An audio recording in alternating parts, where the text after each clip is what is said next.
The instances where price controls are justified are very few and far between, and they are certainly not justified today when it comes to food production.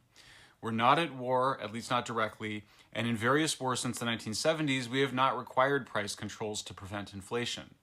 There is a relatively free market when it comes to food, from production to grocery stores. There is no evidence that some new food monopoly has emerged, which is responsible for keeping prices high. The price margins of the grocery industry are just 1.5% per year compared to the all industry average of 8.5%. And even if there were some price gouging, then the right policy response would be antitrust action by the Justice Department, not price controls.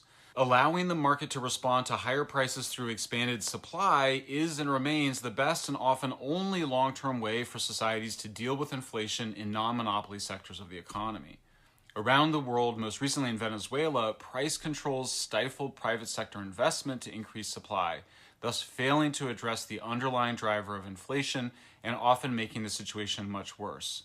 None of this is controversial among economists. There's very little debate among mainstream economists, including the ones who support Kamala Harris, like Paul Krugman, that price controls are almost always a bad idea.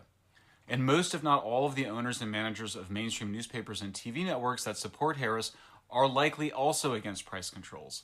The idea of price controls on grocery stores and food producers makes so little sense that it's actually highly unlikely that Harris would ever implement them if she becomes president. It's looking like the idea is for them to introduce communism. That's what Kamala's hoping for. But also, if you think about it now, it looks like the deep state's not behind her, at least not fully.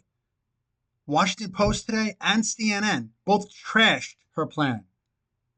Papers around the country are trashing her plan. That's with Trump's overwhelming majority right now, and throw in that they don't have the backing of the deep state. Kamala's looking at a total rout in November. That's just my opinion, but it's looking like that more and more.